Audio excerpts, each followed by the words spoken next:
welcome back to another episode of Paranormal, the New Normal. I'm your host, as always, Jeremy, here on the Antisocial Network and on Parapl. Wow, I just totally messed that part up. But the Parap. Wow, how am I forgetting the name of it? Right, the Parapost Network. God, sorry, guys. But as always, I'm here to try to make the world seem a little more normal in these hard times. But it's not an easy thing to do, and I brought a guest with me, of course, to try to help me with that. But will that happen tonight? Maybe, maybe not. Who knows? We'll see. It's always fun to find out. But the guest I brought is Nancy Mello, who is a psychic medium and animal communicator, which two of my favorite topics in the world, actually, put together. So, Nancy, how you doing tonight? I'm great. Thanks for having me. My pleasure. And folks, it was actually a funny mix-up getting Nancy on here, but I'm not going to get into it because it's a long story. But it was a funny mix-up, and but I'm happy I can get her on. So that's always the end goal, and synchronization works in mysterious ways. But first question I ask everybody is, what got you into the paranormal? I think, truth be told, the paranormal got into me, right? As a child, I could see things and feel things. So it's not about what I got into, it's what I saw and what I felt, right? Of course. Well, that kind of leads into the second question almost, because the second question is, what experiences have you had in the paranormal? I was just telling you before the show started, I'm so excited because this isn't something I get to talk a lot about. So I've had such varied experiences, from sounds, electronics, to visions, to just smells. I mean, they talk about the different the psychic senses, and I mean it's across the board. But I think it's cool, from real synchronicity, like kind of what happened with us, to just off the wall, really cool stuff. So I am all about it. Ever since I was a child, I was fascinated. I grew up Catholic, like so many of us did. And, you start to question, like, when they say, well, this is the way it is. And like, I could clearly see it was different. So that's what was cool to me, is like, you grew up in a small town. I know both of us are in New England now. I grew up in a small town in Northern California. And it's like, you didn't go outside the box. So I love the fact that you are even doing this and talking about things outside the box, because I think this is something that a lot of us feel, and it's great to be validated. Exactly. And it's funny how often people say, like, your show name is great because it's literally becoming the truth over the last 5-10 years. Like, it's becoming the new normal. Yeah. So 100%. I mean, it's a great thing. It really is. And it's funny because growing up, I had no paranormal experiences growing up until I was in my late 20s. So I just loved reading about it, and the idea of big furry hominid creatures walking in the woods always kind of mystified me and made me want to believe. So yeah. Plus Blair Witch Project kind of stuff, which was scary as hell. I wouldn't recommend. If you haven't seen that movie, you don't need to watch it. I mean, it was just, but yeah, Blair Witch Project stuff, right? Oh yeah, there's actually a Bigfoot version movie. There's a Bigfoot style movie of the Blair Witch Project, but done by Bobcat Goldthwait. I have to watch it now. Police Academy, like Bobcat. Yeah. Got him. Yeah. He directed it. It's done Blair Witch style. It's freaking amazing. I forget what it's called, but it's the ending is. But yeah, no spoilers though. So okay. You said you saw things when you were younger. Yeah. What did you see? What were you seeing? Was it spirits or? Yeah. I'm just thinking, like, I would see, like, my mom had this old mirror, and God, I always told her to take it down, and she never did. And that's probably one of those things I need to write down, stuff to talk to your parents about when you're in the middle age, of crap that happened when you were a child and you're asking why. When you finally become emotionally mature and you're wondering why crap happened. I literally, like, every couple of months, I'm like, Mom, why did this happen? But no, my mom had this old mirror, and I haven't thought about this in decades.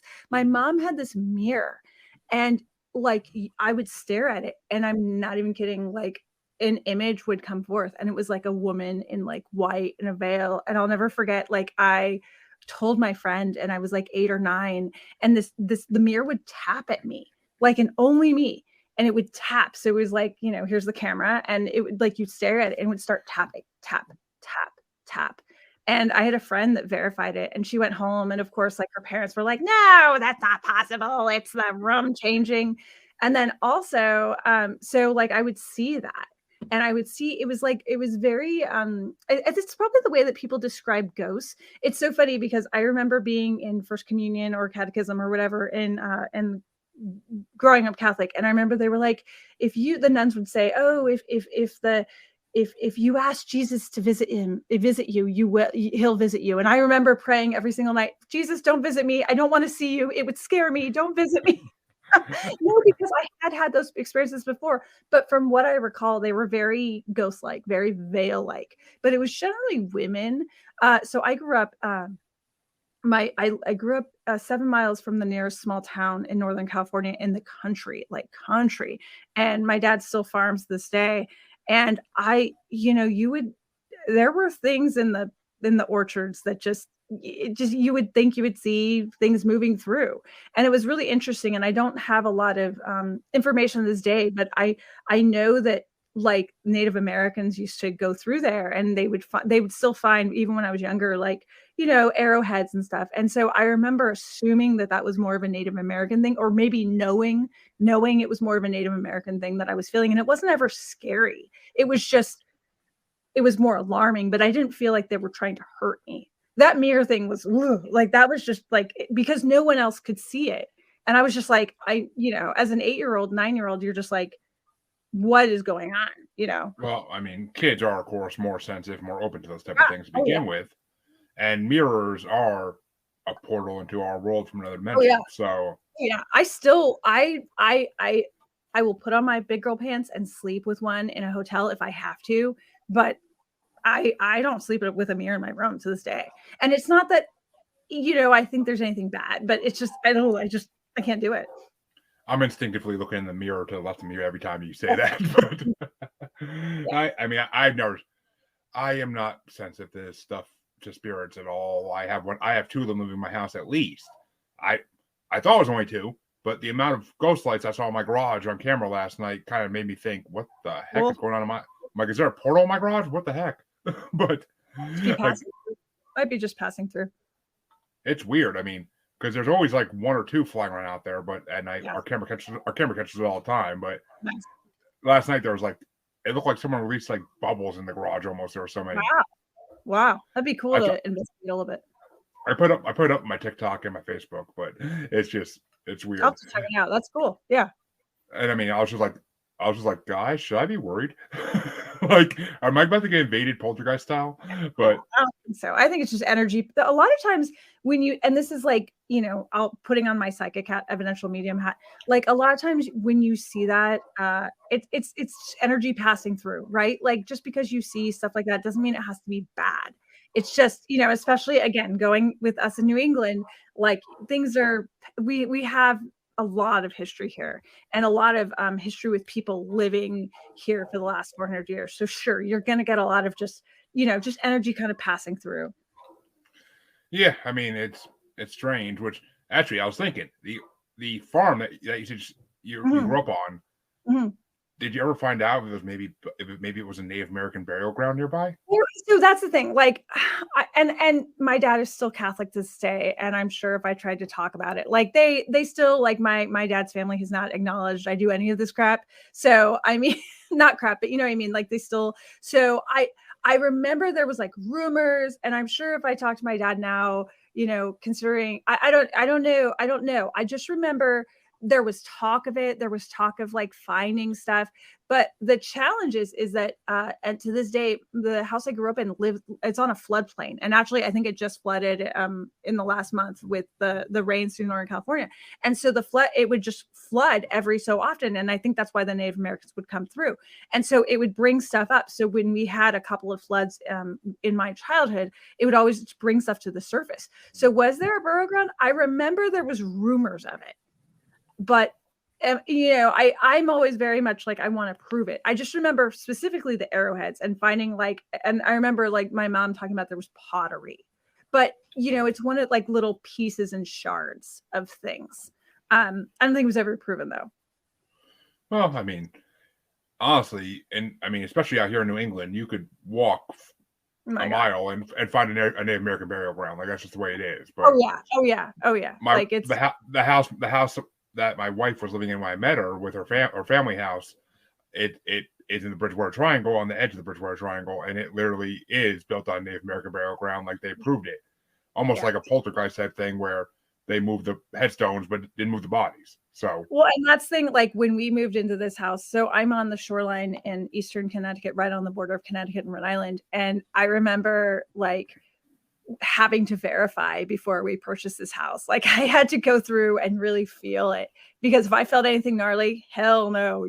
I mean, it's one thing to do this for a living and work with people, but like I don't want it in my house all the time. So, and still we've had a few little things here and there, but mainly for like, because of what I do, it's kind of sometimes it'll transfer over, like, but nothing major, but I definitely had to walk through.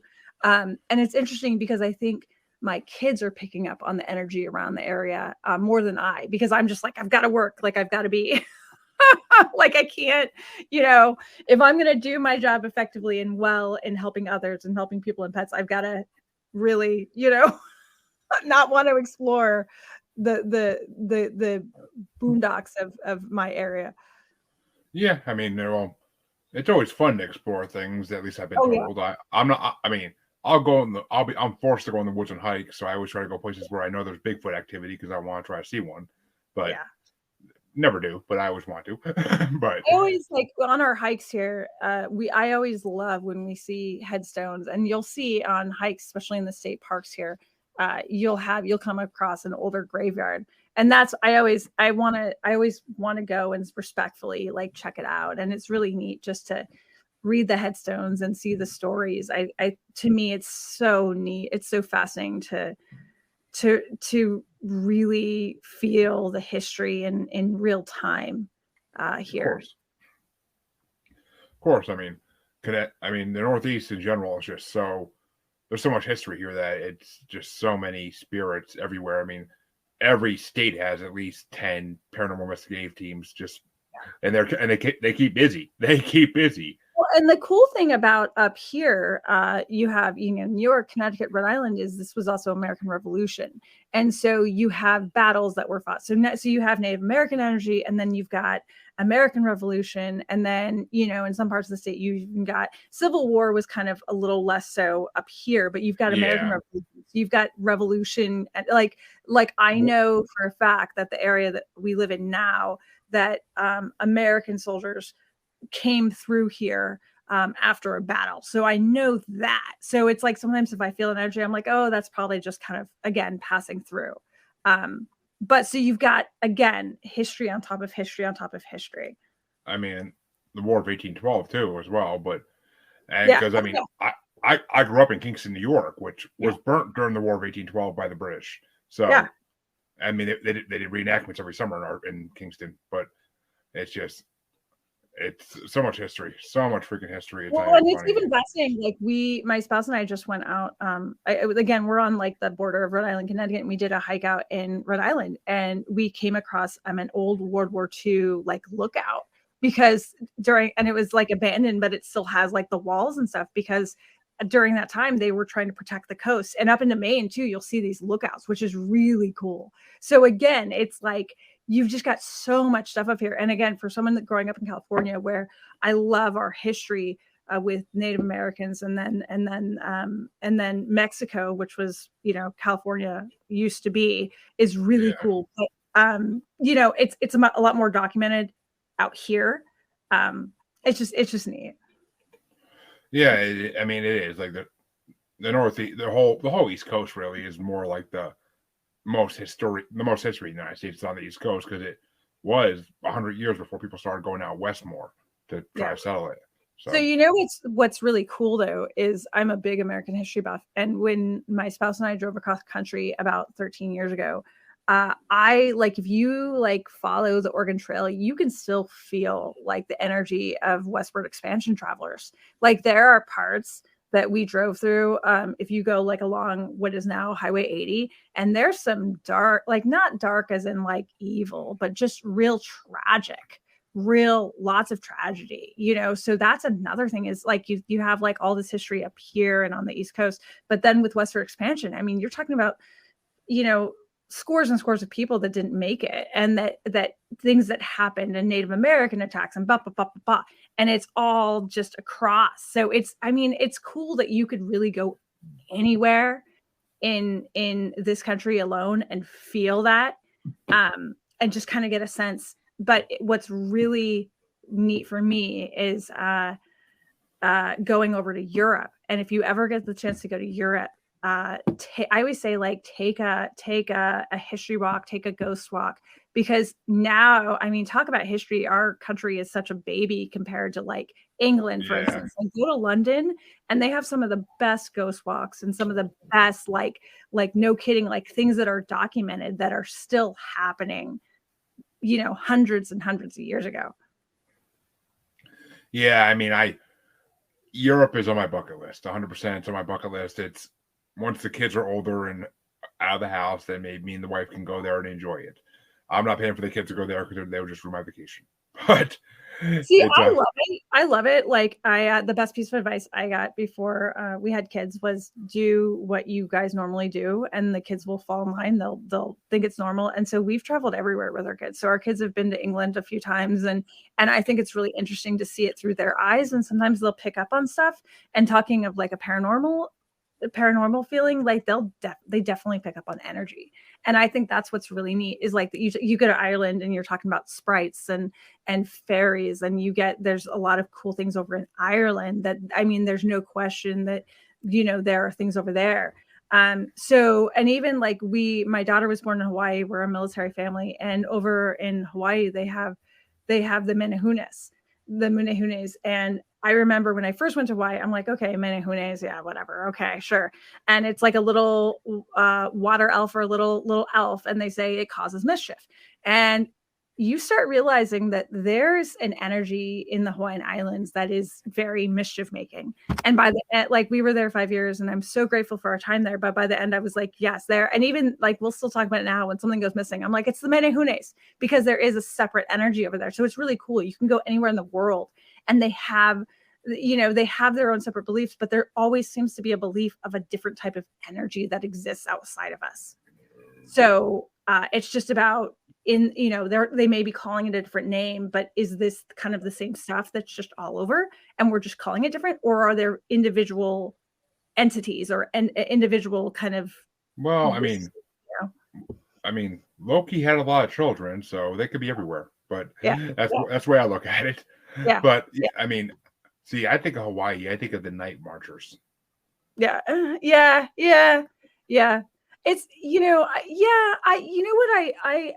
I really, so we lived on Oahu, but we were able to island hop, and I really felt a deep connection to the Big Island, which is Hawaii. And I remember the first time we went there, and they talk about Pele, and that, like, you don't take anything from Pele, like you don't take anything or something will happen. And I remember just going, oh, okay, I won't do it. But I remember like definitely feeling a very strong feminine energy on the island, of definitely a feminine, real strength. And so you're talking about nightwalkers, and I feel like a lot of goodness, like a lot of just beauty. And we end up going back to the Big Island 3 or 4 times, and just being on that volcanic, because it's still an active volcano, and being on top, there's something so it's a real beautiful, like, goddess energy. And it would be interesting for your viewers and your watchers that if they've had experiences there, because I know a lot of people that they're very straight as an arrow, and they go and they're like, there's something there, but it's good and it's supportive. And it's like, if you respect me, if you respect the Aina, if you respect the land, welcome. And it's beautiful. And as far as I've heard stories of people who've taken rocks from like the Big Island and whatnot where you're not supposed to, and it's like Robert the Doll. Like, when you take a picture of him, like, it's the same thing. Like, people write letters to the Hawaii forestry people all the time, like mailing rocks back and like, sorry I took this, please make it stop bothering me. Well, and I don't even think of it like it. I remember, like, from a tourist perspective, I don't think it's like a punishment, but it's very much respect the land, right? Respect us. respect us. And I feel like that's what Pele asked for, is just respect and honor.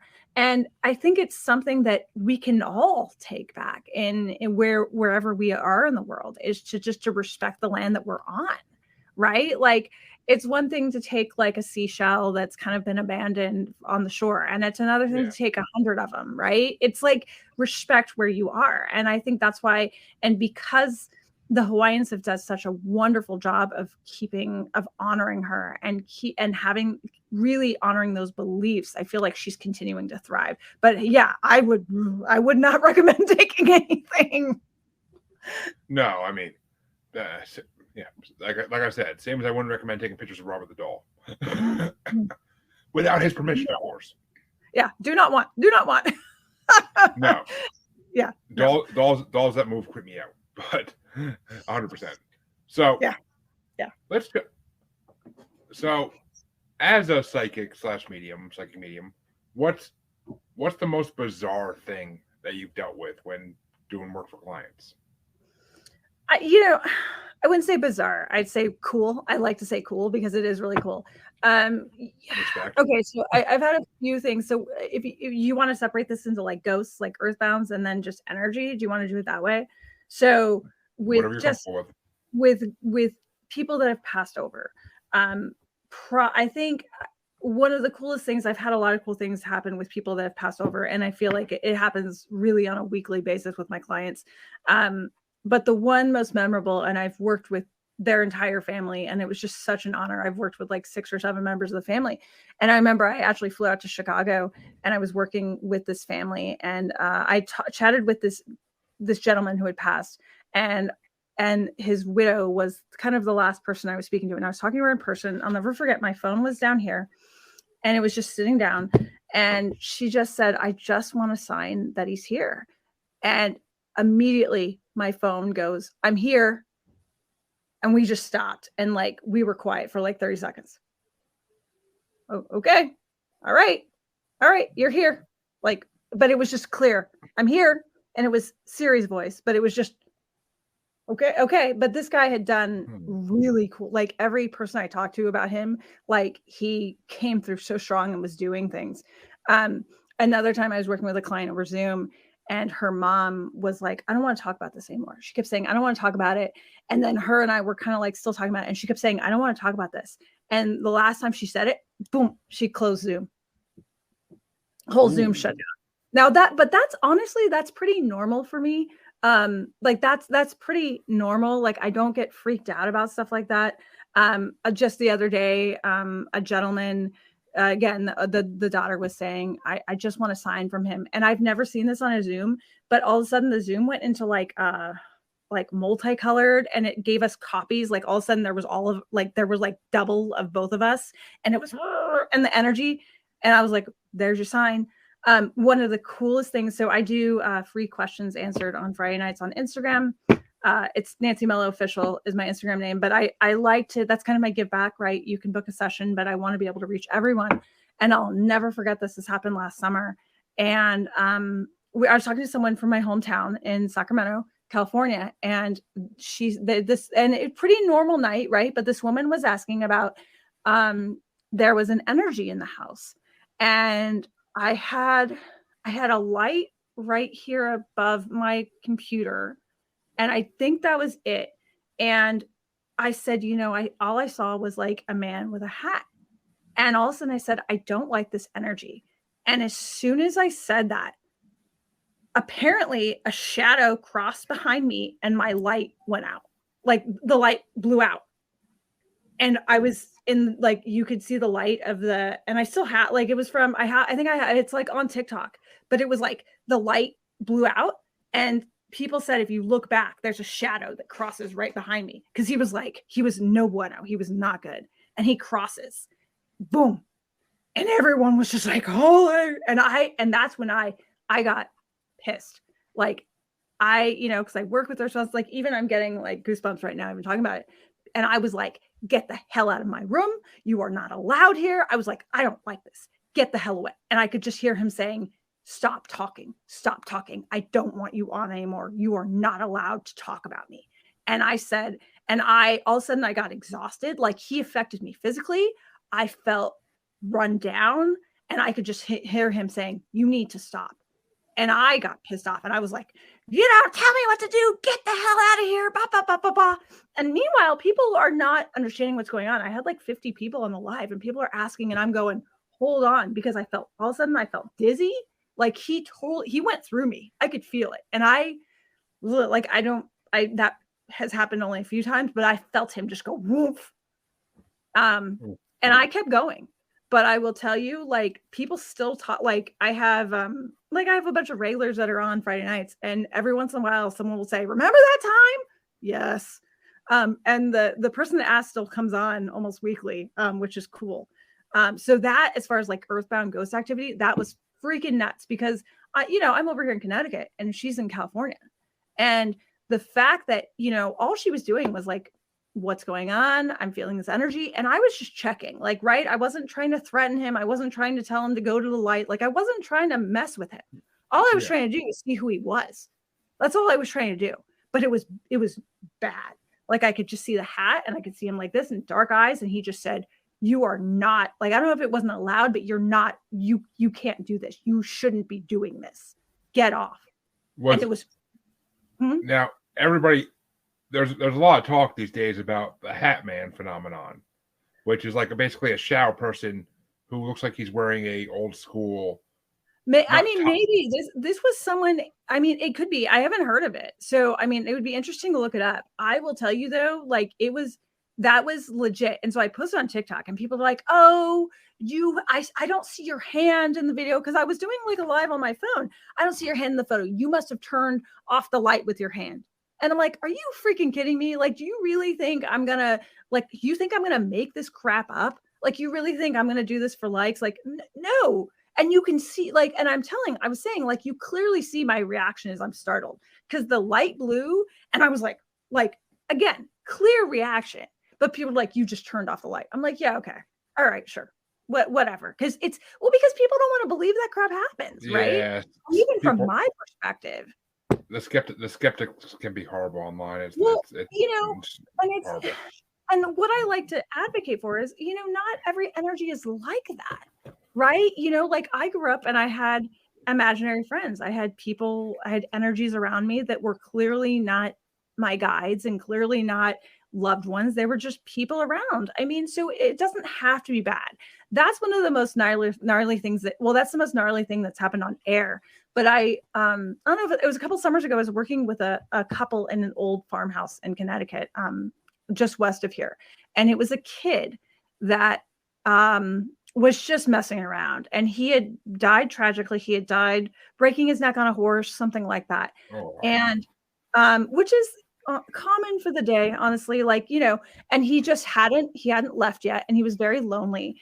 The happy end of the story is he couldn't read, he could barely read, and so they actually got him kids books and like put them out because he was messing with things at night. But he was bored, so they gave him like little picture books, which he liked, and he was moving around. But what was crazy is during the call and after, he started affecting my phone. He started typing on my phone. So I get off the phone, I'm working with him, and I could feel that he was clearly very interested in the fact that I was working with him. He's like, "Who are you? What are you doing?" Very childlike. But he starts typing on my phone, like type. And I had to be like, "Knock it off. I don't, you can go back to your other place." Like, that's why it's like, as a medium, I have to be so careful of, like we were talking about in the beginning, like, I have to be so careful of calling energy that may be around here in, because I need it to be clear for the work I do. But dude, like, this kid was just clearly messing around. Was he a threat? No, but it was clearly like, I had to keep telling him, like, knock it off. Like, because he was messing with my phone, and then he saw I had kids, so he was very interested in staying around. And I had to be like, I finally texted my clients and said, "You have to call him back because he still wants to hang out." So, but as far as like energy, like as far as like people that have passed that are just showing signs, I mean, playing with Zoom is the main thing that I'll get, disconnecting or playing music during a call. It's they like to mess with my phone a lot. They'll ring it or they'll do a ding on my phone. They like to play music.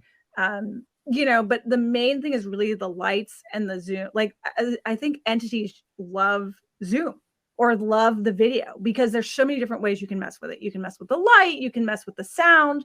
And I've had past loved ones that will just keep messing with it. Like, especially those that were already like very funny in life, like the practical jokers. Oh, they'll mess with everything just because they can. Like a lot of times, especially in the newest Zoom download or the update, like there's a hand raise feature, but you can do it by like raising your hand and they'll keep messing with it. So they'll keep raising hand, raising hand, raising hand. And at some point I just go, stop it, stop it, stop it. Like, I know you're here. Stop it. I can hear you. Let me hear you. I know you're playing. I know you're trying to show your loved one that you're here, but let me hear you and give the messages, right? Like, it's okay to play with the Zoom, but let's work. Exactly, which it makes sense. It makes sense. I mean, especially if it's an older spirit who wasn't around when this great device of the internet was around, even. Because then it's just they're more curious about than anything. Well, especially kids, younger kids tend to really, and it happens, but little kids will definitely like to play with it. But I've even found, like, I've talked to people that have passed recently, so the people that have passed recently, if they were practical jokers, they will what I've seen a lot lately is messing with playlists. Like playlists, they will mess with, especially like there was a guy not too long ago that passed rather suddenly, and he had this group of friends, like this lifelong group of friends, and he was messing with their playlist, and he was putting songs on there that he knew shouldn't be there, just to mess with them. And he was just that kind of guy. And it took me talking with the spouse, and I think that the guy was there kind of begrudgingly, okay, my wife's making me do this, blah, blah, blah. And I was like, well, he's changing your songs. And he's like, I knew it. What the hell? I'm getting all these songs, because he knew he could mess with them. So a lot of times, at least lately, they're messing with playlists. They like to mess with like DVRs. I've seen that too. I had a grandma over last weekend that in life, she would always tell their kids to turn off the TV when it wasn't in use. And she loved her soaps. And so I guess since she's passed, she's been turning off the TV. So like someone will stand up and the TV will turn off. Like, hey, turn it off. Or she'll randomly put it on like a drama. So it's stuff like that I just love, though, because if your loved one was, if your loved one was always about saving power, then are they more likely to mess with the lights? Yes. If you have someone that was just a practical joker, it's not outside the box to mess with a playlist and put on, My Heart Will Go On if you listen to gangster rap, right? It's like, I love it, though. It's for me, it's confirmation. I call it the aha moment in a session, when it's like, that's what's been going on, right? That's why it's been happening. And it's never scary. It's always just more obnoxious. I've just gotten so used to it, though. Like, it doesn't even, things will happen and I just go, my phone is off. And it's, I don't know, you just become accustomed.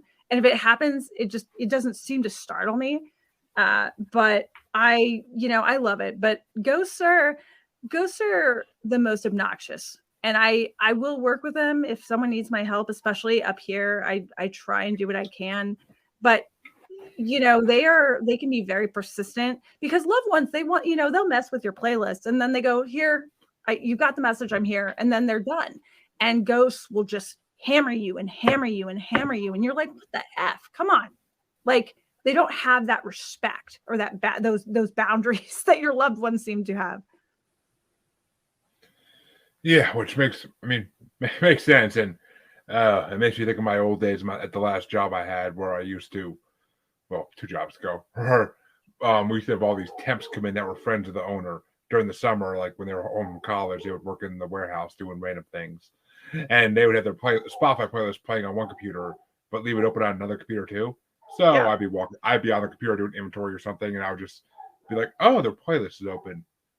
Barney theme song. Play. Just to mess with them. Like,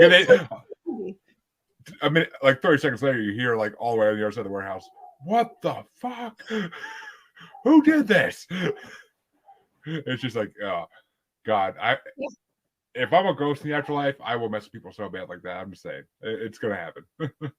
Yeah. I mean, and it's always people that have passed over. It's always going to be something that resonates with them, right? It's always that's how I usually say it. And signs like that, like things like that, aren't glitter, right? Don't expect it every freaking day.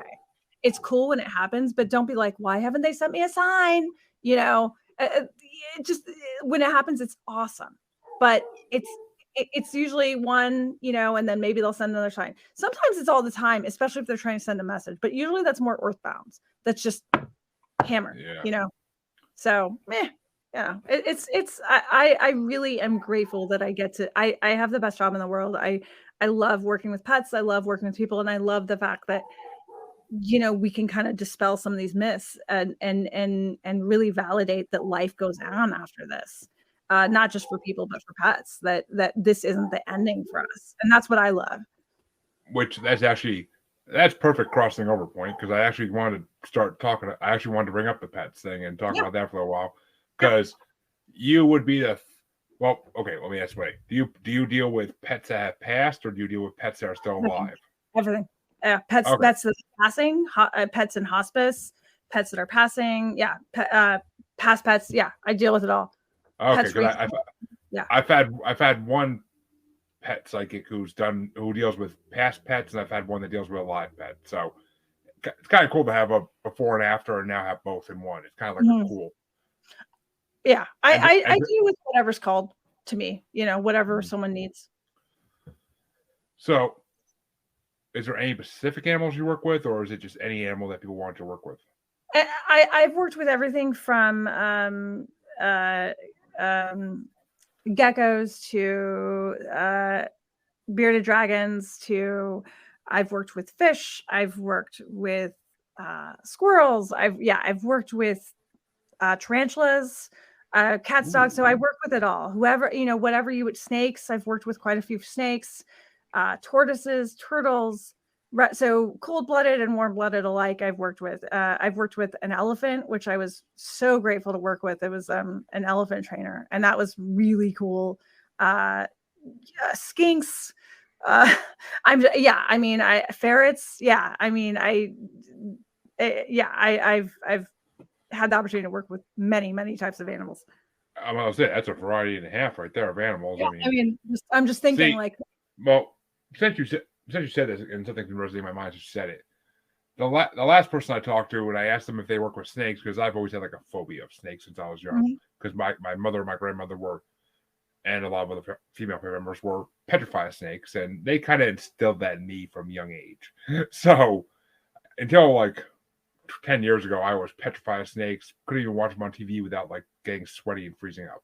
But now it's gotten better. I still don't want to see one out in my backyard, but I'll watch them on TV with no issue. But I was told by the last person that I talked to about it that snakes don't really have much of a mind. It's just kind of like they have a predatory mind where it's just constantly like eat and then sleep, or just kind of relax. So what I find is, when you have tarantulas, any kind of smaller brained, if you will, I get a lot more images, right? So I've worked with missing pets, and I'll work with a missing snake, and it'll be like, okay, where are you? Okay, I can see the area. So I get a lot more images. Do you recognize your owner? And it'll be very single worded. Do you recognize your owner? Yes. What do you need? And they'll show me an image of what they need as opposed to a word. When you get up in more higher intelligence beings, and this isn't to be condescending about any animal or pet, because I think they all have worth and value. So cats and dogs, I get both. I get images and words. Horses, I think horses and pigs. So what science has found is the higher intelligence beings that I've had the biggest or the more intellectual conversations. So for instance, horses are incredibly dynamic. They definitely have conversation skills, if you will. They can show me not just images and words, but real emotion. Same thing with cats and dogs. They can definitely relate to emotion and have that empathy. So it's also about empathy. I've found, I worked with a fish and a snail, actually a fish and a snail that were in a tank together. And there was things I did not know about this fish and the snail, just how they ate, how they interacted. And it was interesting though, because I wasn't getting words, I was getting images, but I was definitely getting like an understanding of belonging and love. So even smaller brain animals, chickens have an incredible amount of bonding ability. I have, well, I don't have. My wife has about 30 chickens. And you have silkies?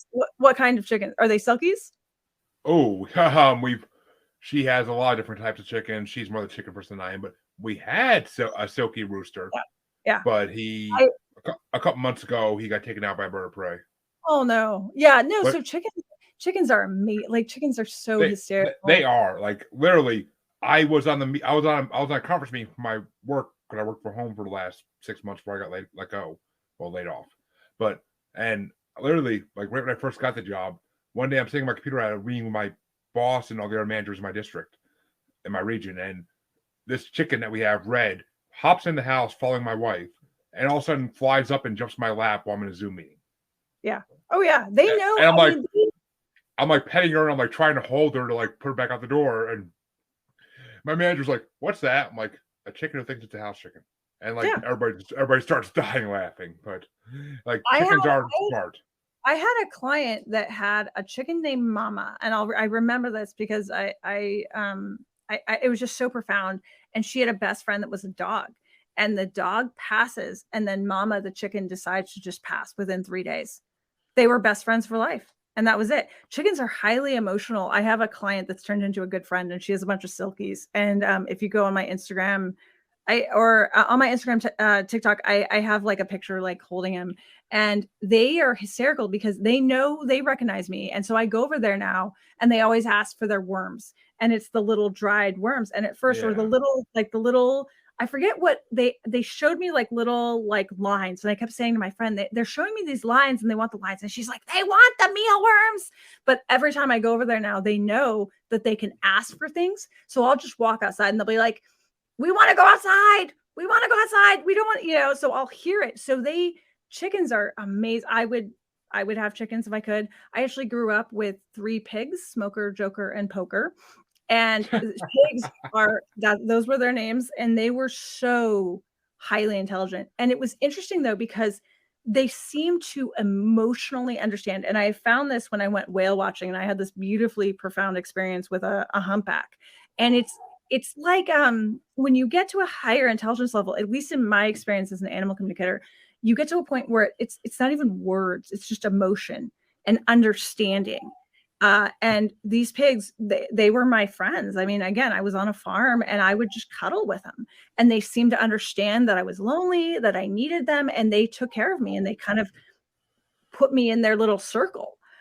So I don't want to discount snakes as far as their intelligence or their emotional capacity, because I've seen, snakes with a layer of emotional capacity where they do understand their owner, or they do identify their owners, that they do understand that their owners are there to help them, to feed them. And they are perfectly happy in their area. I don't like to call it a cage, but in their area being fed. So that's always my priority is, are these animals, are they happy? Are they safe? And obviously if you're talking to me about your snake, you clearly adore it. I have a client that has tarantulas, and these tarantulas recognize her, and they, again, have this innate understanding. Now, how is that possible with their brain? I'm not sure. It would be fascinating to try and understand more of that, but I've seen it. So that's why I don't like to discount anything. I mean, is it a different type of communication with snakes and fish? 100%. It's a different type of communication, but they understand. I was actually on a trip in December, and we went to an aquarium. My son loves aquariums, and I forget what kind of animal it was. And I think, again, everything's on my TikTok apparently, but I share a lot. And it was this, I forget what kind of fish it was, but I remember just without even thinking about it, I just went up and I was talking to it. Oh, look how pretty you are. You're so pretty. And the fish came up to me, and it just seemed to understand that, yes, I was talking to it, and yes, it was positive. It was a positive interaction. And it started just like spinning around as I was talking to it. Like it really seemed to understand. Did it understand every word? Absolutely not. But it understood that I was talking to it and it was good. So, you know, I feel like I'm such a baby in my understanding of Well, who wouldn't be? I mean, we only know what science tells us by the brain size, like literally the brain size. Like that's all we can know is the brain size, which I mean, I would love to have you talk to a squid, like a giant squid, because if that was possible, because yeah. I mean, well, I mean, it would be a different type of conversation, but yeah, and that's what they're supposed to be the most intelligent creatures, like close to humans, but yeah. Well, and I will never forget this experience I had with a whale was just I mean, it was life-changing. And I'm not trying to be dramatic when I say that, but we were on a whale watching trip actually off the coast of Plymouth. And we're looking at humpback whales and there was whales in the area and everyone's looking. And I just happened to be hanging out on the side of the boat, kind of looking down. And all of a sudden I look down and there's an eye staring back at me. And I was like, and again, no one saw it because it's underwater and it's looking up at me and I'm looking down at it. And it felt like an hour that I was just staring at it and it was staring at me. And again, no one was around me. Everyone's looking on the other side of the boat and it's staring at me. And I just remember feeling this complete understanding that they understood what humans were doing and they didn't blame us. Like it wasn't like, how dare you ruin our ecosystem? It wasn't, how dare you? There wasn't like a blame. It was just, there was like a kind of an underlying sadness, but it was very much, I understand what's going on. And I also understand that you understand me. And it was like so much was said in, it was probably no more than 30 seconds or a minute. And all of a sudden, someone saw this, but it was probably just under the water and someone saw and ran and then it was gone. But it was just, I understand what's going on in the world. I understand that, some people are good, some people are bad. There wasn't any blame, but it was also like, it was this interconnectedness. So when some people say there's an interconnectedness of all beings, that in that moment, I understood it, that they, there was something there. And it was just the most amazing. I mean, it was so profound to understand that in spite of everything that we do as humans, that, I tell people, they'll say, oh, does my cat blame me for this? Does my dog blame me for this? And honestly, I haven't come across an animal that has blamed their owner or blamed someone for doing something. They can feel sad. They'll feel sad or they'll feel misunderstood, but there's not a blame. And I felt that with this humpback whale. It was like, I'm not blaming you for the fact that the ocean's polluted. It was, I have this understanding somehow, some way, that there are people that are trying to help, that there is good. And almost, again, that balance of good and evil. Well, I mean, whales are highly intelligent. Everybody knows that. Yeah. Oh, yeah. But before we wrap up, though, because I do have to be on I have to guest on a podcast at 7. But before we wrap up, though, I'm dying to hear about the elephant. The elephant. Because I mean, I'm an animal lover. I love going to zoos from when I was a little kid till today. Like, if you ever want to go to the Southwick Zoo, I'll bring my family. You bring yours. We can make a podcast thing out of it. Deal. I'm all about it. So what's really crazy coincidental about this is that I lived in Hawaii for 5 years, and this woman contacts me out of the blue, and I don't have anything on my website that says I lived in Hawaii, nothing like that. And when I was there, my daughter was born, and we would go to the Honolulu Zoo a couple times a month, like at least. I mean, we were always there with something we could do with my spouse out at sea, easy, right? So I had been there not hundreds of times, probably at least 50 times. So this woman contacts me out of the blue from Oahu, and she has a bunch of dogs, blah, blah, blah. No big deal. So I'm working with her dogs and stuff. And then she says, well, can I ask you about an animal I work with? And I'm like, yeah, sure. And she's like, well, there's this elephant. Elephant? She says, yeah, I just need to know, like, if she's ready to go. And I'm like, what elephant? Where? And she told me, and I was like, oh my God, I have been there. I have walked by this elephant dozens of times. And here, all like 10 years later, I'm talking to it. And so I started connecting with the elephant, and this woman has worked at the zoo for a couple decades, I believe. And so she and this elephant have quite the bond.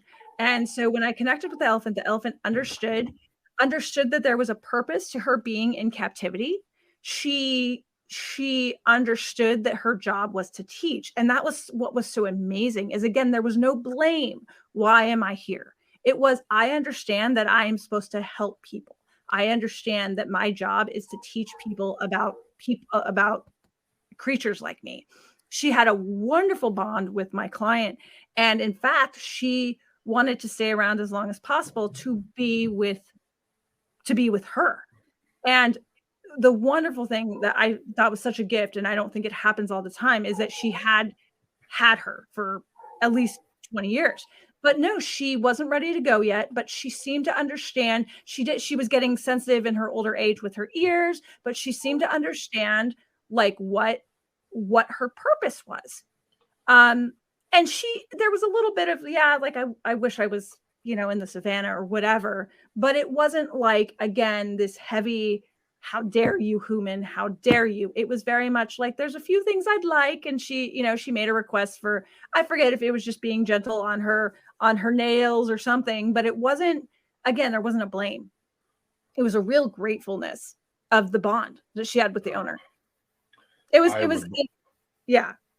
I've ridden elephants at zoos and whatnot, and I would love to get. I mean, I feel bad for the elephant to that point, but I would love to meet one and freaking like actually be able to like connect with it for more than like 30 seconds of going around in a circle. 20 years ago, I was told by a well-known psychic that the elephants were my spirit animal. And I remember, or spirit totem, like animal totem. And I remember going, what the hell? Like, what? An elephant, me? And they were like, no. Like, elephants are highly, highly bonded with their families. They're highly emotional. When they get angry, they can knock down trees, like when they're upset, but they definitely have this innate emotional understanding. And so to me, what was really cool about working with this elephant is, again, just all of the connections to get to me working with it. The fact that I had met this elephant before, it's just like, it was clearly meant to be. And then to feel this connectivity that this elephant had with not just my client, but with understanding, okay, I need to maybe bend down a little bit more for the kids.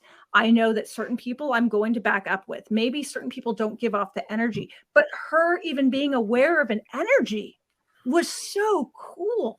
And it makes me wonder, and I've never done a savannah, like a safari, but it would make me wonder about if I would assume, just based on that experience, that if with people on safaris, there's got to be certain energies that people take on safari, and hence the different types of experiences they have, right? Mm-hmm. But the fact that she was so aware of that, it's cool. So that's my elephant story. Which we do have to wrap this up, but I would love to have you back for part 2 sometime, because I feel like there's so many more stories.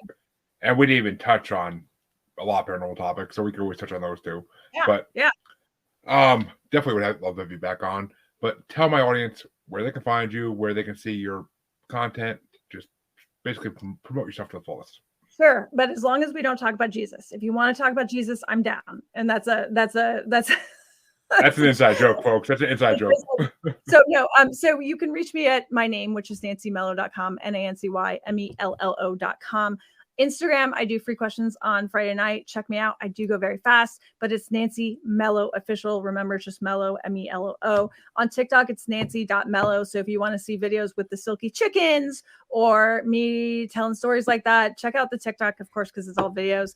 But yeah, say hi. Feel free to follow me. And no, I'd love to come back and chat more. Definitely have you back on.